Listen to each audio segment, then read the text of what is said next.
नमस्कार मित्रों, इच्छा शक्ति क्या होती है और इसका प्रयोग हम मनुष्यों को करना चाहिए या नहीं, आइए जानते हैं श्री श्री परमहंस योगानंद जी के इस विषय में क्या विचार थे।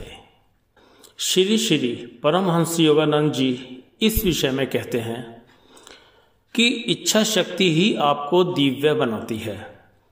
जब आप इस इच्छा शक्ति का प्रयोग करना बंद कर देते हैं तो आप नश्वर मानव बन जाते हैं। बहुत से लोग कहते हैं कि हमें अपनी इच्छा शक्ति का प्रयोग परिस्थितियों को बदलने के लिए नहीं करना चाहिए ताकि हम ईश्वर की योजनाओं में हस्तक्षेप ना करें। परंतु यदि हमें इच्छा शक्ति का प्रयोग ना करना होता तो ईश्वर हमें वह शक्ति देते ही क्यों। एक बार मैं ऐसे व्यक्ति से मिला जो कहता था कि वह इच्छा शक्ति के प्रयोग में विश्वास नहीं करता क्योंकि उससे अहंकार बढ़ता है।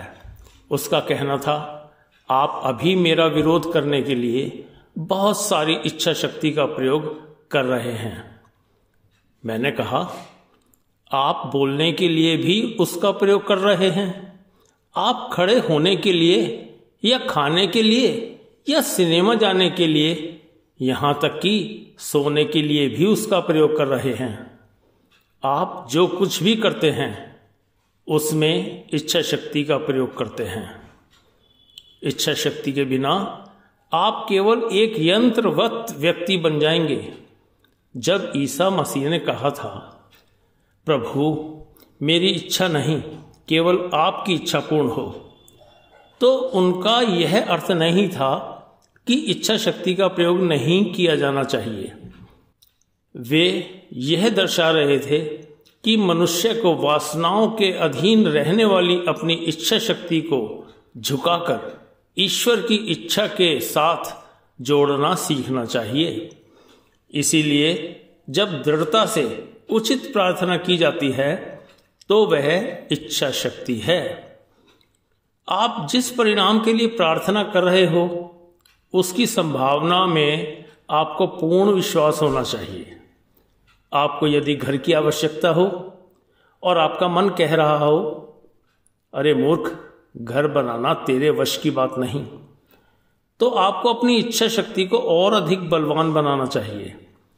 जब आपके मन से ये वश की बात नहीं, ये बात निकल जाएगी, तब ईश्वर की शक्ति उसका स्थान ले लेगी।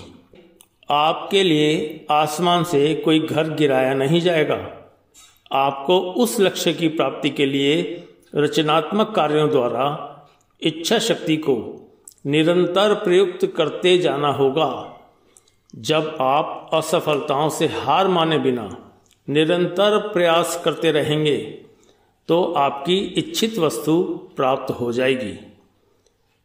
जब आप लगातार अपने विचारों और क्रियाकलापों में उस इच्छा शक्ति का प्रयोग करते रहते हैं तो जिसकी आप इच्छा कर रहे हों उसे साकार होना ही पड़ेगा।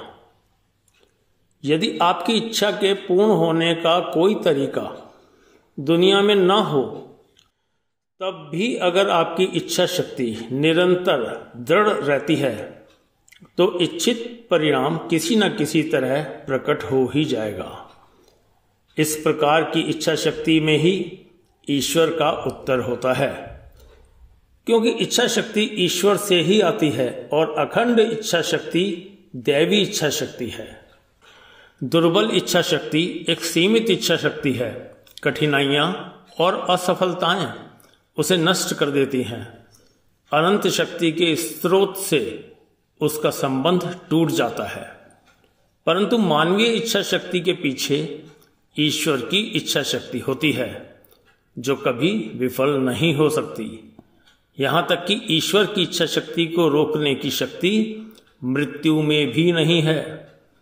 जिस प्रार्थना के पीछे अनवरत इच्छा शक्ति हो उस प्रार्थना का उत्तर प्रभु अवश्य देंगे। अधिकांश लोग मानसिक या शारीरिक स्तर पर अथवा दोनों में आलसी होते हैं। जब उन्हें प्रार्थना करनी होती है तब प्रार्थना के स्थान पर वे निद्रा के बारे में सोचते हैं और जैसे ही झपकी आती है तो वे सीधे बिस्तर में घुस जाते हैं और उसी के साथ उनकी प्रार्थना का अंत हो जाता है। इच्छा शक्ति को दफना दिया जाता है। संसारी व्यक्ति का दिमाग नकारात्मकता से ही भरा रहता है। कुछ विशेष गुणों और आदतों वाले परिवार में जन्म लेने के कारण वह इनसे प्रभावित होकर सोचने लगता है कि वह कुछ कार्य नहीं कर सकता। उन सब नकारात्मकताओं को जलाना ही होगा। जो कोई इच्छा शक्ति को विकसित करना चाहे उसके लिए अच्छी संगति में रहना अनिवार्य है। आप यदि महान गणितज्ञ बनना चाहते हैं तो आपके सभी संगी साथी गणित में रुचि नहीं रखते हैं तो आप निश्चय ही हतोत्साहित हो जाएंगे। परंतु जब आप पारंगत गणितज्ञों की संगत में रहते हैं तो आपकी इच्छा शक्ति को उससे बल मिलता है। आप सोचते हैं यदि दूसरे लोग इसे कर सकते हैं तो मैं भी इसे कर सकता हूं। तो मित्रों, इच्छा शक्ति को लेकर ये थे विचार श्री श्री परमहंस योगानंद जी के।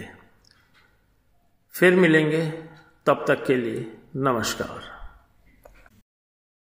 हमारे चैनल को सब्सक्राइब अगर नहीं किया तो ज़रूर करें व इस वीडियो को जिन लोगों तक आपको लगे पहुंचना चाहिए उन तक ज़रूर पहुंचाएं।